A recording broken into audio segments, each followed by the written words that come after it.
it's Coach Tori, and this is Raising Runners. We talk running, fitness, mental health, and so many more topics. As the founder of a youth running program, I approach all of our conversations with our youth athletes in mind and kind of have a focus around those things. But as you will see, we are finding that all of these topics relate to runners and people who like to move and do fitness or anything like that. Relates to everybody. Check it out.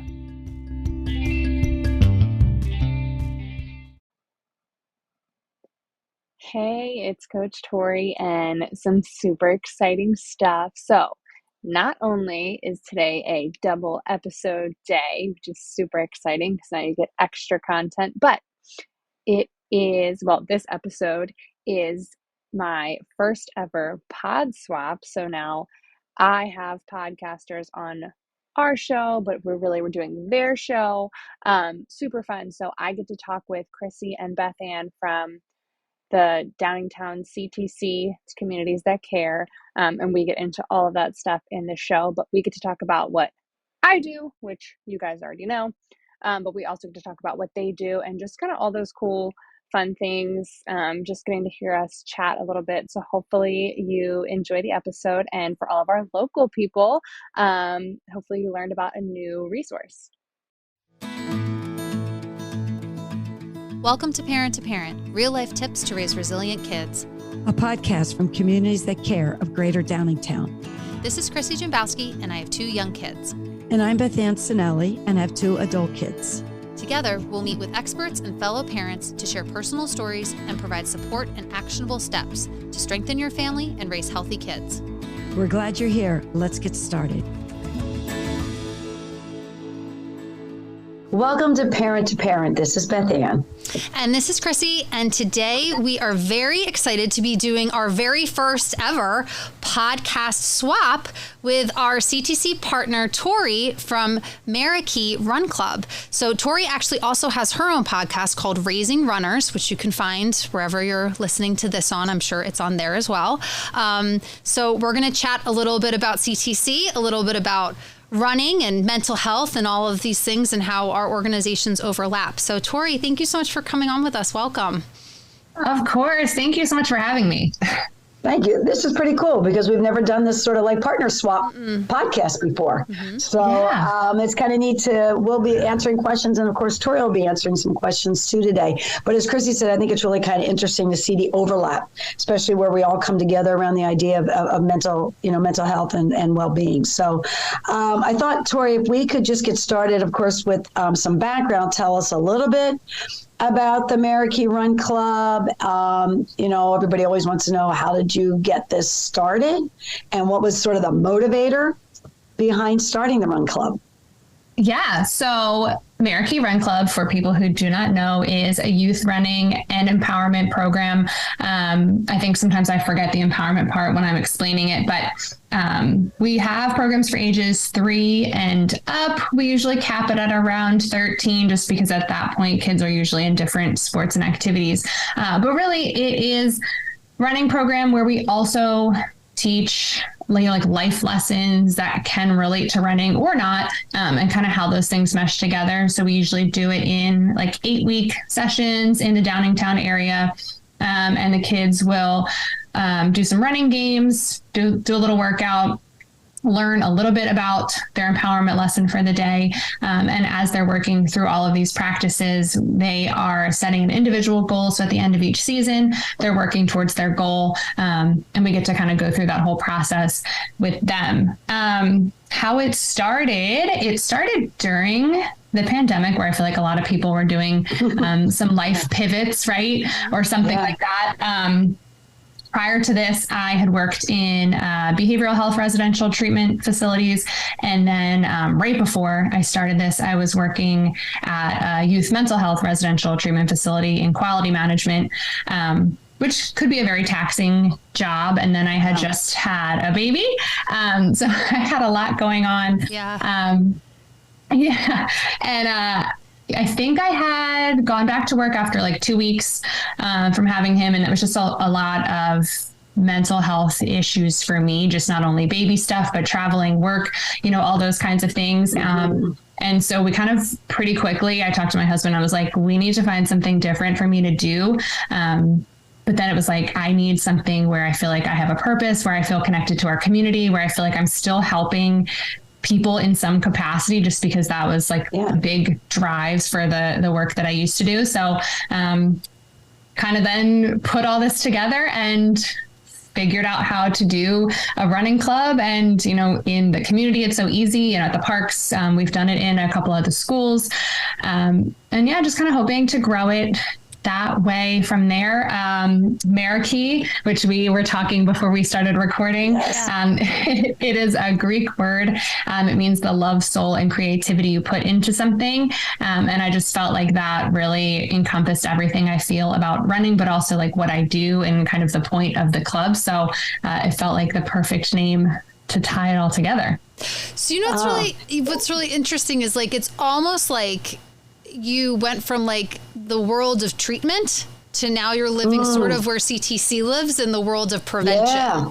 So that's kind of, but you have that background in education and experience and stuff dealing with mental health, treatment, all of those things that are linked together. So that's kind of a cool path to take too. I remember when we were talked on the phone prepping for this episode, and I was like, how did you get into this? And you're like, well, I'm a runner. And I'm like, wow, like it's just, it's a very cool story about how this all came to be. So thinking of that, what would you say is the connection that you see between running and mental health and maybe wellness too, I guess? Yeah. I guess like to start, personally, and I think, we're all runners, right? You feel your best when you get to run.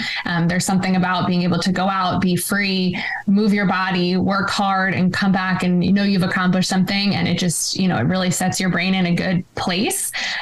So personally, obviously, I think running has always done well for my mental health. There's research out there that they have done some different kinds of studies, and I'm not going to say there's any causation, but there have been some correlations on people who start a moderate running routine and how that can significantly decrease anxiety, depression, and other symptoms that go along with certain mental health struggles that way.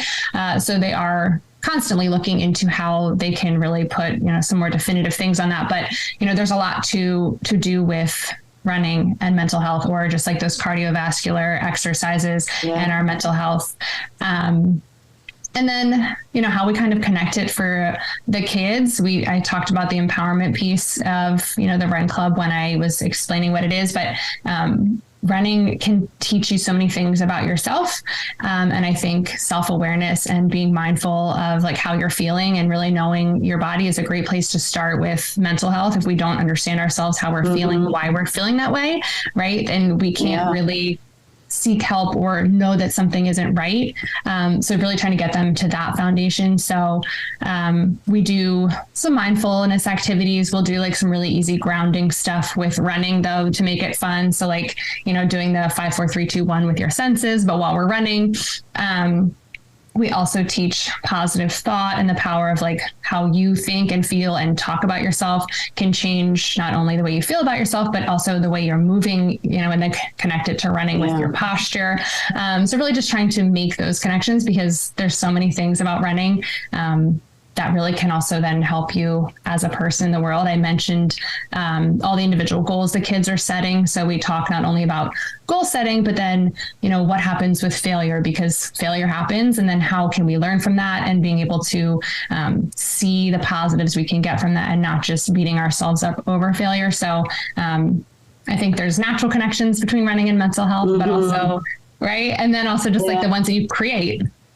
That's true. Hey, Tori, I wanted to ask you, when you were talking a little bit about the research and, certainly the whole link with, with exercise and being outside in nature and mental health. We've heard a lot about that, particularly after the COVID, coming out of COVID and how folks dealt during that time. But do you have anecdotally any comments from parents or the kids, like, sort of informal feedback that you get after, one of the kids have gone through this 8-week program? And do kids repeat? Do they come back? Like, I'm just kind of curious. Like, I know it's not like heavy scientific research, but it's so important to just get that anecdotal information.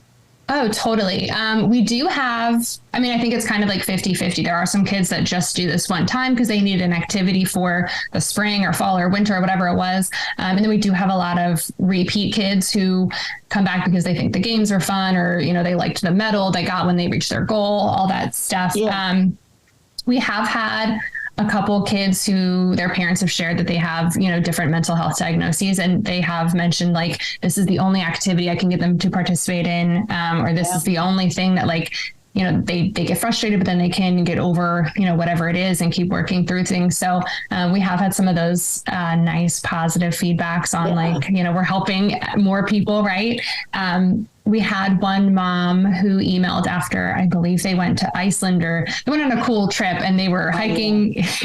Yeah, they were hiking in the mountains, and you know, her daughter had only done one of our sessions and one of the seasons, and she was struggling, you know, hiking up the hill, however many miles it was. And, you know, the parents were struggling with trying to get her motivated. And then at some point she said it just clicked, and she was like, no, I remember, I can tell myself, like, I am strong, I can do this. And so she messaged me afterwards saying, like, nice. I asked her where she learned that, and she said she learned it at Run Club.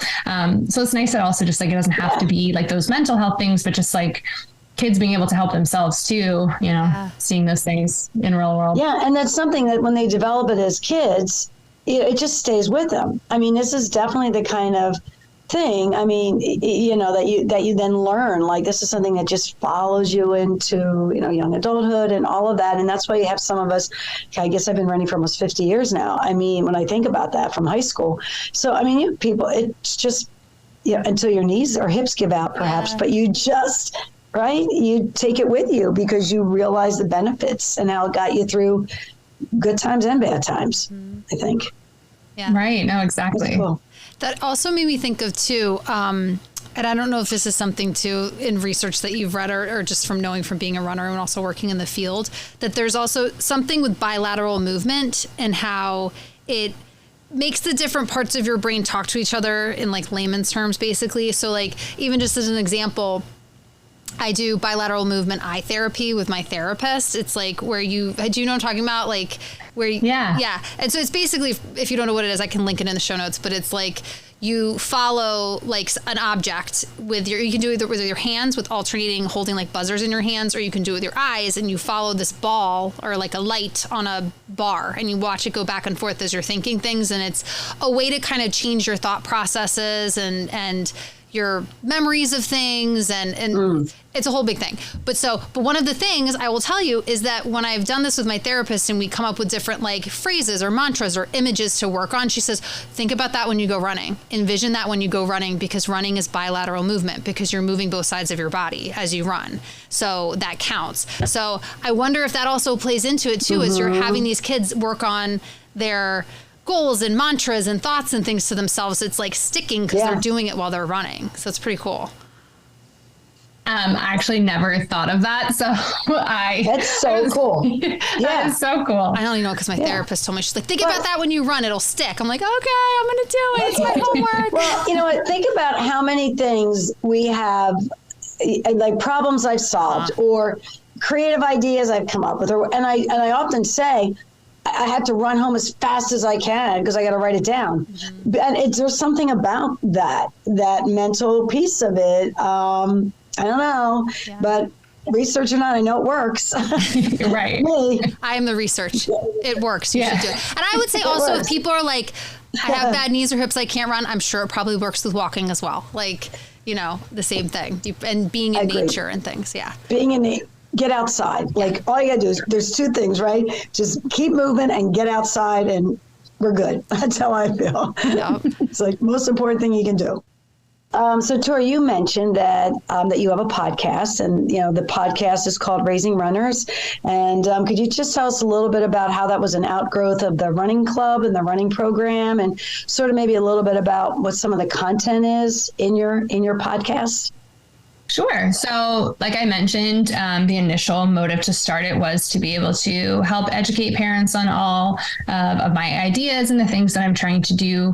And then I kind of thought that there were so many other people that could benefit just from talking about running, youth sports, mental health, and those kinds of things. And now at this point, I've tried to make it even more broad. So I still look at almost everything through like a youth lens, just because that's the population I work with, but also relating it to adults and kind of everybody, because I think so many things that I talk about and that we all talk about, like, you know, you start as kids, but all these things are still important as adults. So a lot of it is running related. I recently just did an episode on participation trophies, but also like the shame you have as a child, and how that affects you as you grow up. We had a really interesting therapist come on and talk with us about me, about those things. So sometimes it gets a little mental health focused. Other times we talk about like strength training for runners, how to do that, who should be doing that, how to really structure those things. So kind of really all over the map of, I usually try and keep it having guests, because everybody likes to hear from someone that's not just me. So yeah, really just talking all things that can somehow I can intertwine them with running, mental health, and youth. So we are going to take a quick break, and then when we get back, we are going to be pod swapping and switching over. So this is going to be interesting. Bethann and I will be the question answerers, and Tori will be taking over asking the questions. So we'll be right back. Chrissie, is that you? Cheryl, oh my gosh, how are you? Good. I was just thinking about you. I've been missing the days when we used to hang out with the kids. I miss those days too. Parenting isn't getting any easier. I wish I could connect with other parents like I used to. Have you heard that our CTC parent-to-parent peer support groups are ready to start? They are? Tell me more. Well, CTC already does a lot for parents and youth in the Downingtown community. Now they're starting parent support groups. Would you like to come with me? There's a new topic each month, and it will be a relaxed and casual conversation guided by a parenting professional. I'm expecting it to be much better than searching on Google for an hour. Oh, you do that too? Yes, I'd love to join you. Fantastic. I'll text you the link, but it's easy to remember. It's dtownctc.org. Then click the parent-to-parent tab and choose peer support groups. Listen, I gotta run, but let's definitely plan to go together to the next session. That sounds great. I'm so glad I saw you today. I'll look for your text for the info about the parent-to-parent peer support group. Shuffle, shuffle, shuffle, shuffle, shuffle, shuffle. Hey, Karen, is it that time of year already?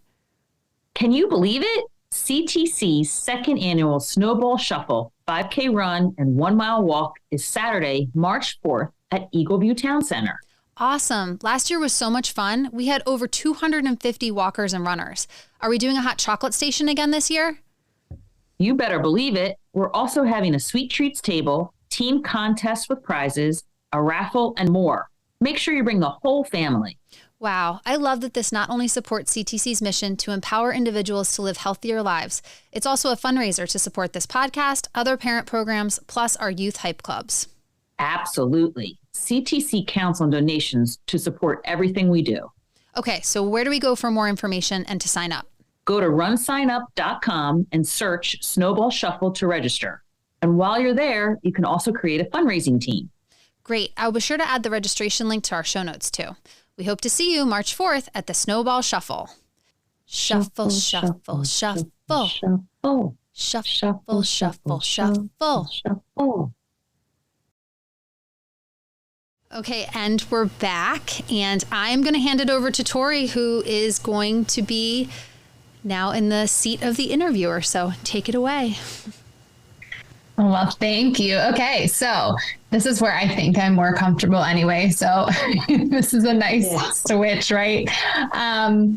So I think must have been one of the first times I talked to you, Chrissie, that you had just casually mentioned, well, you were talking about being a runner, and then you mentioned that you and Bethann have, I think, like the cutest running routine together. I've told so many people about this too. And it just as like I'm like, I know these women who do. Okay, so before I spoil it though, can you tell me about your running routine together? And then I'm sure I'll have questions about it. Okay. You want to go first? Well, I was going to say, before we get to our current one, I think like Chrissie and I have known each other now since like 2005 or something. Almost 20 like years. that, right? Yeah. Oh, so, yeah. So, and through that time, I mean, we've always run together whenever we could. We go on vacation together, our families, we ran.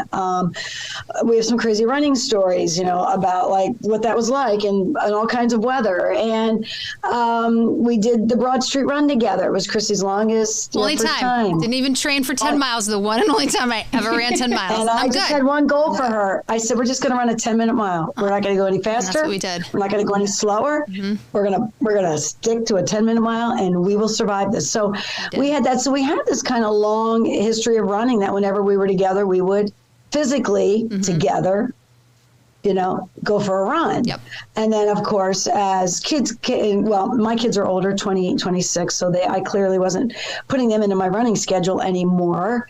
But Chrissy had to now, you know, in school age. So it kind of, our routine had to shift because we weren't seeing each other as frequently or as casually to run. Yeah. And so then the pandemic hit, and we were like, all right, well, nowhere to go, nowhere to be. And so we're just like, hey, do you want to run and put your headphones in and we'll chat while we run?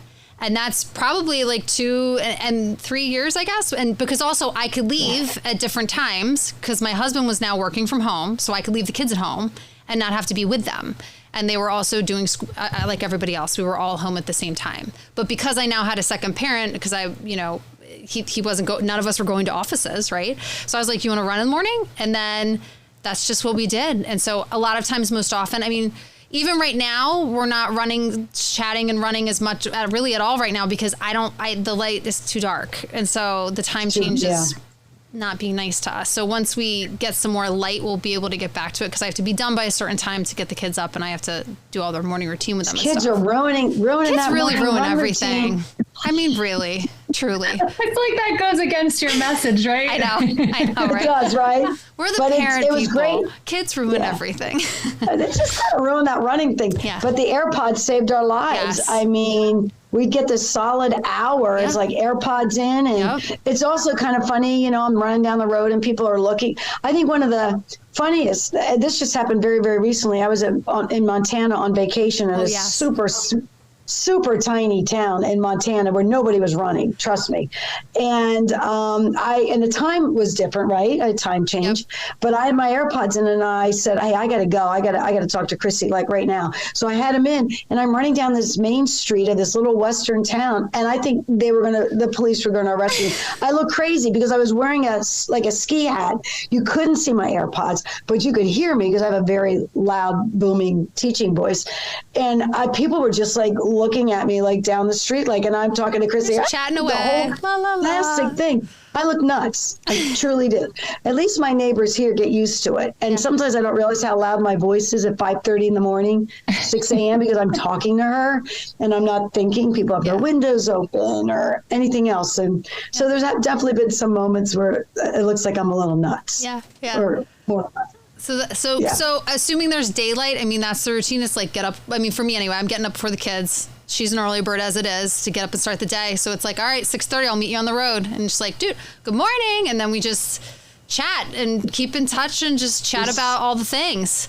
It's like solve the problems of the world. Well, that's what I was going to ask. I was like, is it like casual chit chat? How was your night? Did you watch this show? Or is it kind of like, solving all the problems, right? Everything. All of it. Everything. A lot of it. Everything. Everything. Shows. And like also just like work stuff too, working out problems. Like, hey, forget, what do I do? I read a parenting blog, which is in part of the answer, you know, before I was like, hey, I got to write this blog. Like, let me talk this out with you. I was thinking about doing this. Do you think this is a good idea? Like, it's just little brainstorming sessions and stuff. And also it's just like, you know, if you're, you know, I usually do like 3.5 to 4 miles. And so it's like, you know, it can take 45 minutes, sometimes an hour, depending if I'm walking some of it too. So it's just like, it's nice because I live near a trail. Like for me anyway, I'm living near a trail. So I get to run some of the time, like next to the Schuylkill River and a canal and, you know, but we get to chat and it makes the time go by so much faster. Like it's just a lot more enjoyable just to chat. And all of a sudden you're like, okay, we're done for the day. What you up to for today? Okay, bye. Like I'll see you in that meeting later or whatever. So it's a nice way to like start the day and get your mind moving, I think. Yeah. Well, and the great thing about running is like, having a running community. So you guys have kind of found a way to still do that without having to, coordinate a location, times, like all that other stuff. So I love that. I never thought of it that way.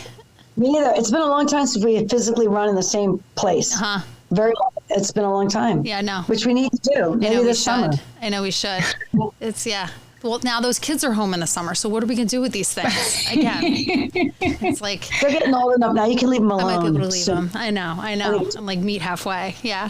Okay, well, pivoting just a little bit. I mean, so obviously you guys talk about, lots of things, but work, I'm sure, comes up. So can you talk a little bit about what CTC is and then how you got involved with it? I know your audience probably knows, so sorry to your audience that it's a repeat, but my audience probably does not know. So, and I don't know if I know all of the things either. So I'd love to hear more about it. Yeah, thanks. Because it's funny because we kind of make these assumptions. Oh, everybody knows about CTC, but Communities That Care of Greater Downingtown has actually been in the Downingtown community as a nonprofit since like 2001. So it's got a pretty long history. My involvement's only been about the last 3 to 4 years, and similar to Chrissie. But the overall mission of Communities That Care of Greater Downingtown is in the area of mental health and substance use prevention. I mean, that's its main focus. Working with parents, working with youth, connecting community partners, and we have a collective of about 15 to 20 partners who are also addressing mental health issues, suicide prevention, substance use prevention. And so we sort of tap into each other's strengths, we tap into each other's programs and resources, and we match what the community partners have with what our needs are in the Downingtown community. And those could be needs for parents. There's youth programs. We do a lot of work with professional development and school professionals who are working in this area with us. So we kind of coordinate and connect and link up and try to do our very best to make sure that parents and youth and Downingtown families have access to the information they need around mental health, suicide prevention, substance use prevention. So that's kind of the Communities That Care mission and like how we operate. Which, again, this topic that we're discussing today with Tori, I mean, it's another avenue as we're talking about mental health. It's something else that families and parents and kids could get involved in, which helps to promote, to mental health and reduce stress and anxiety and depression and, many of the things that we're working on because we're prevention oriented. So that's why this is so valuable to talk about another resource in our community that folks may not know anything about and think this is like the perfect thing for our family to get involved in. So that's kind of that's what CTC does in the community. And I started working for them first as executive director. And then I, of course, had to have my best friend Chrissie join me because she has a very extensive background in working in substance use prevention. And I was like, would you like to come along on this journey with me? Yes. And she very kindly and quickly said, absolutely. Mm-hmm. So, yeah, and then this obviously is the Parent to Parent podcast, but I know there's also the Parent to Parent blog. Can you just talk a little bit about like that as a resource or like how you got into that as well? Yeah, so when I started with CTC, we had funding from the Chester County Department of Drug and Alcohol Services that was able to bring me on that was specifically focused on prevention, education, and curriculum. But we knew we wanted to eventually expand to reaching parents. And that is part of our mission and one of those target audiences and kind of buckets that we address and focus on. And so we thought of the idea of like, hey, we should do like a parent blog. Like from a present standpoint, it's like another way to try to have an online presence and have content available. And so somehow I became the person that was writing the parent blog. But I have always, in a weird way, I have always enjoyed writing. And I also am just sharing it really, if you go back and I'll link it to the show notes if people haven't read any of them, but most of them is just like things that are actually happening with my kids that are both in elementary school and stuff that's happening with them. And, I've been in the field of drug and alcohol prevention for, like 15 years, probably more now. And it's one thing to know about this, learn about this, talk about it, do presentations and teach about it and things. But it's another when your kids are setting up with little, paper cups and water in a pitcher, a pretend quote unquote bar in the living room based on a movie they saw. And you're like, okay, what do I do with this now? All right, prevention lady, what are you going to say? And I wrote a blog post about that because I'm like, okay, and here we go. I'm supposed to have all the best practice knowledge. Let's go with the best practice. So that's kind of how the blog was born. And then I myself am a big consumer of podcasts. I listen to a lot of podcasts. I'm the person with all my friends like, Chrissy, if you literally say one more time, I was listening to this podcast, and that is me all the time. All the time. She can speak to it. Many a run. I was listening to this podcast and da-da-da-da-da. So, she keeps sending them to me, and then I don't listen. No, she didn't listen to anything. I just keep sending them, you really should listen to this. It's only 25 minutes. It is such great information. She goes, yeah, that's great. Even as we sit here and record a podcast. Right. But I had said, it'd be really cool if we could do one, and then some of our board at the time, they were like, well, you should do it. And we were just like, I don't know. So we kind of stalled on it and threw the idea around for maybe a year or so. And then we were just kind of pushed to just do it and just try it and see how it goes. And the pandemic. Pandemic, that's true. We were looking for all kinds of new strategies to make connections. Yes. And the whole social media thing for us became our focus. Yeah. And that was a way where we grew a lot because, we weren't competing for time and attention as much because nothing else, people weren't doing gathering. There weren't sports, there weren't activities, there weren't other things. So because another arm of our parent, resources is we do a parent speaker series in partnership with the Downingtown Area School District. So we had great turnout and participation in those because they were virtual webinars with speakers and professionals about a variety of topics. And it was people could come because it's well, I'm not driving my kids to activities and I'm not working anywhere else but home. So there were ways in which the pandemic really did provide us an opportunity to expand and grow. So we started the podcast back in the fall of 2021. So it's been about almost a year and a half that we've been at it. And, we're continually expanding our it's kind of parent to parent is sort of our umbrella that all of our parenting initiatives fall under. And really the goal there is to, provide a judgment-free, no judgment kind of, you don't know what you don't know atmosphere and environment so that parents can ask questions like, hey, I don't know how to talk to my kid about underage drinking. How do I deal with that? Or, hey, I found weed in my kid's drawer. What do I do now? Or, hey, apparently everybody says, hey, but hey, I'm really concerned about my kid. I really think they're having some struggles with their friends or with mental health or something. Who do I talk to about that?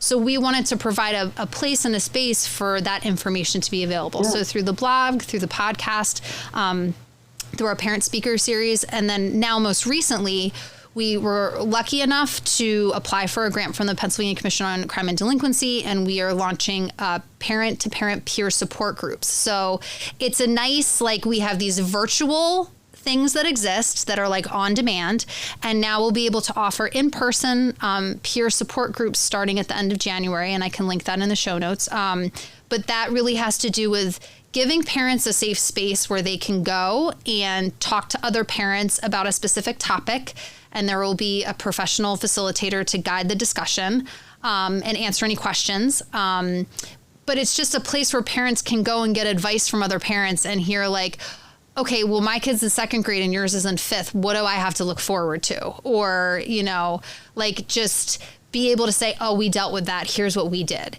And just provide a space where you might not have an opportunity because, even me on Instagram, I follow a lot of parent content. And I don't know if you do as much, Tori, with, little ones and toddler things. There's a lot of stuff out there and it can feel so overwhelming. And it's almost to the point where I'm debating, just giving the whole social media thing up or having a week off or forever off. I don't even know because it feels overwhelming. You're inundated. It's great because you have so much information available. But it's also really overwhelming to have so much information available and coming at you all of the time. So our hope is, with these in-person support groups and also just the content that we provide, that it's just kind of like simple, hands-on, tactical things that you can kind of apply to your life in easy ways and kind of walk with you, I guess. Yeah. Yeah. Well, and my next question, I feel like you kind of answered more so just of like how to get all these resources. But I was going to ask, because I think the word resilience comes up in a lot of, I know we talk about it a lot, but in a lot of your, everything that you guys have, I see resilient kids and all those things. And I think that can be like an abstract thing for us sometimes. I know when I try to help teach the running kids, it can be an abstract concept because to, learn resilience, you have to have an opportunity to then be resilient. But can you, and this might be like a long answer, I don't know, but can you talk a little bit about like the role you see either parents playing in helping either talk about resilience or teach resilience, or even just like how they can find those resources? Because I know you guys have a lot of things already out about that. Yeah, I think Chrissie and I were just talking, about this because I don't know if it's intentional, really or not, but when I think about running, it's a perfect example of building resiliency. There's a lot of challenges. And so just by the nature of that sport or that activity, it does build resiliency. And I don't think you realize it at the time. But again, it's one of those things that you take with you through the rest of your life. So whether you're competing at running, just running casually every day for fitness levels, running to reduce stress, running for friendship and a sense of community, all of those things are contributing to your bank of resiliency. And you just never know when you're going to need it. You just don't know when you're going to get hit with that. And I think that as parents, I don't know if I'm with my kids again, my daughter's 26, my son's 28. I don't think I ever formally taught resiliency, but I think it was implied in role modeling. How do you handle sadness and loss and disappointment and frustration and grief and all that kind of stuff? You role model the healthy ways you cope, perhaps the unhealthy ways you cope with those things, but it's not, to me, it's really informal. I don't we're not going to have a lesson on resiliency, sit at the kitchen table, and I'm going to teach this to you. I mean, there are elements of resiliency. We know what they are. We know what they look like, but I think it's all that stuff. How do you handle it? And how do you cope? When I tie this back to running, both of my kids ran cross country in middle school and high school. And that was it. And they ran a lot of local, we always did the Downingtown Good Neighbor Day race. That was our thing. And they did it in strollers and they did it with their own legs, running. But today, my son's a runner. He'll run every day. We will run. He lives in Spain, but he's here. We run together. I spend a lot of time with him. We run. My daughter doesn't so much run, but she's a big hiker. So she and I plan hiking trips. And through all of that, they've still relied on that as a part of resiliency and the value of that. So to me, I think it's just, parents modeling. It's letting kids have I think you just said this, Tori, you got to have the opportunity to be resilient. So you got to let that all happen. Hard to do, hard to step back, watch your kid fail, cry, be sad, lose, not get a medal, fail a test. There's a gazillion of them. Okay, yeah, that happened. It sucked.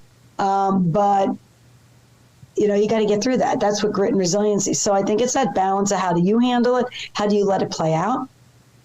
How do you let them learn from it?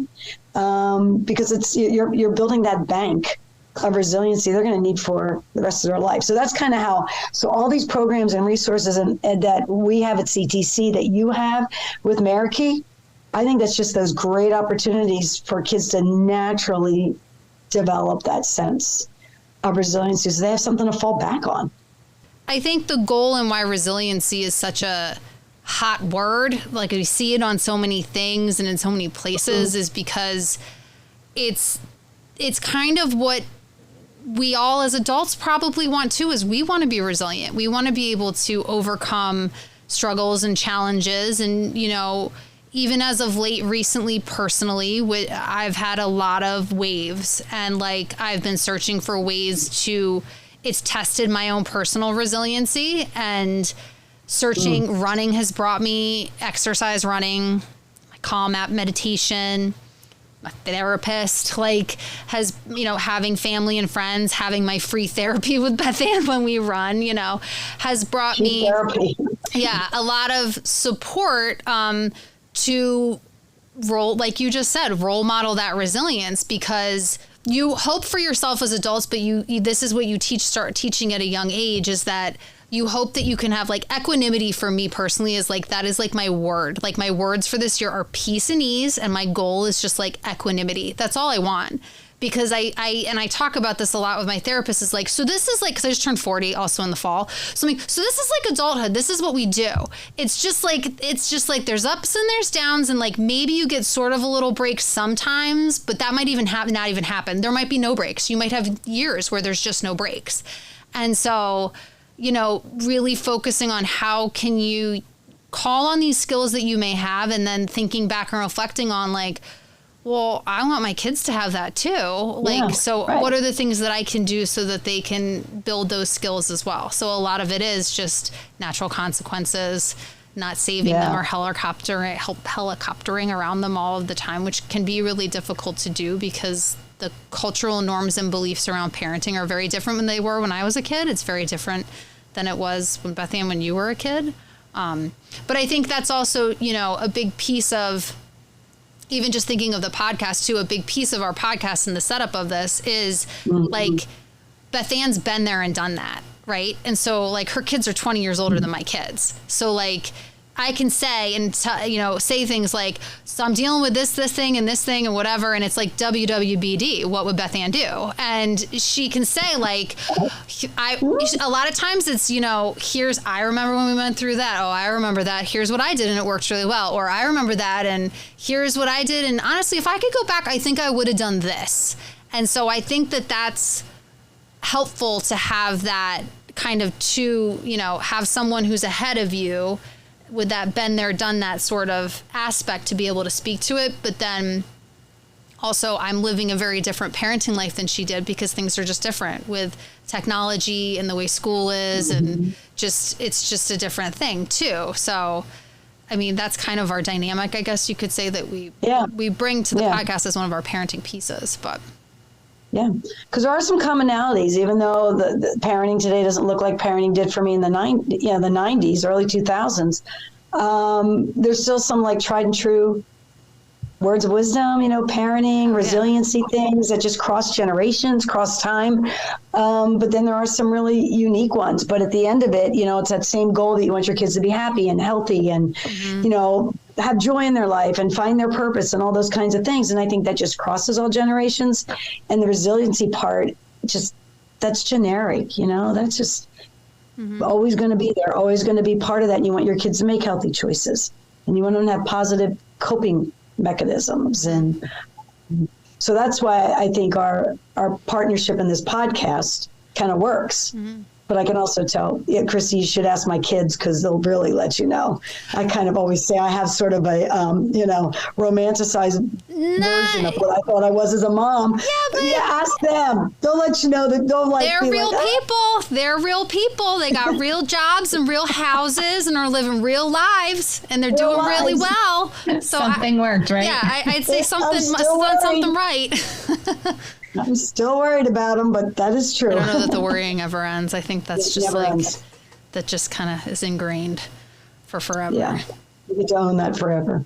No, I was going to say you both did a great job answering that question where I don't even know if I formulated a true question, but you guys kind of definitely answered what I was trying to get at. So I really appreciate that. And definitely good insight as I am like a new parent, even though it's not that new anymore, but it's still, new-ish. So it's nice to see, other people's experiences and things like that.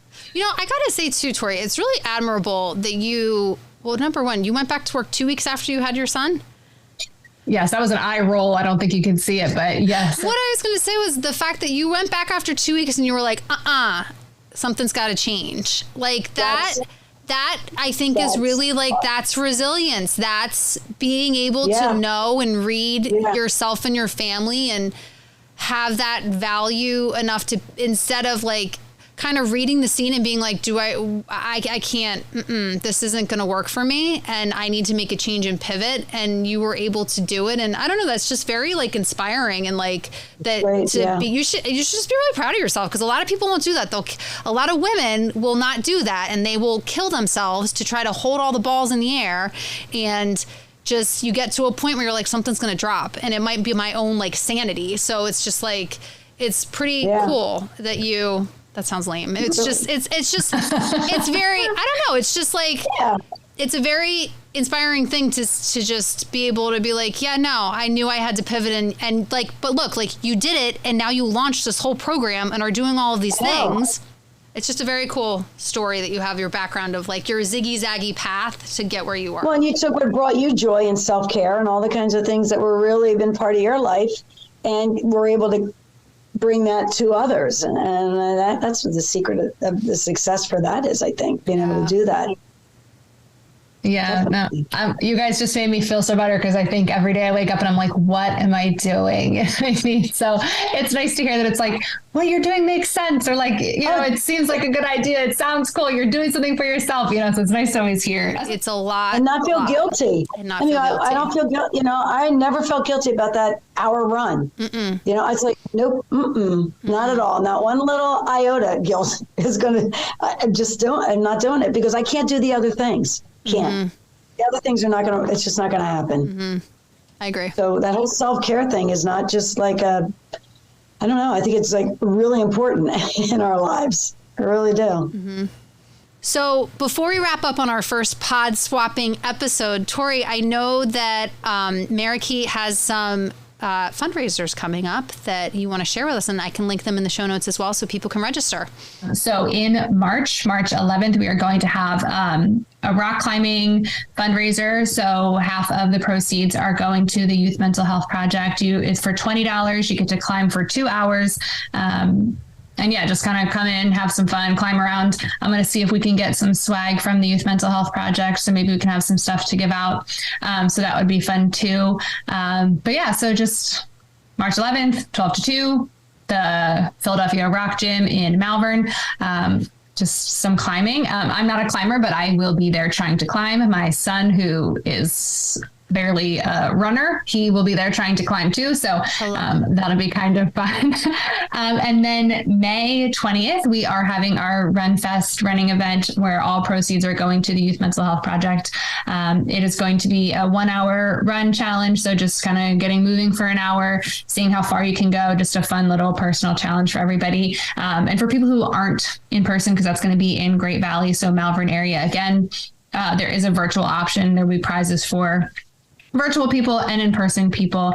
We also are doing a 5K. I'm also working on getting someone to do some fun kid fitness events too. So kind of will be stuff for everybody there. Yeah, I think I said it all. Yeah. I think we'll be seeing you. Yeah. We'll be seeing you climbing and running in our spring future. I hope so. Yes. Tori, this was great. Thank you so much for joining us today for this. Of course. Thank you so much for having me. And I guess I'm happy that you guys were able to do the swap. So I now have an episode too. It's like two birds, one stone. Win-win. Yes. Win-win for all. So thank you everyone for joining us today. You will find information and links to everything we talked about in the show notes. And you can also follow me, Chrissy, on Instagram and Facebook to see more information related to the podcast, different resources, and also our blog. That will be linked up too. And be sure to click subscribe or follow in your podcast app wherever you are listening so you can stay up to date on our latest episodes. And if you are liking our podcast, we would love it if you would please share it with a friend, send it to another parent. You can text it to them, share on social media, tag us, tag me. So any sharing and support and getting the word out about our podcast is greatly appreciated. So thanks for listening, and we will talk to you in 2 weeks. Bye. Bye.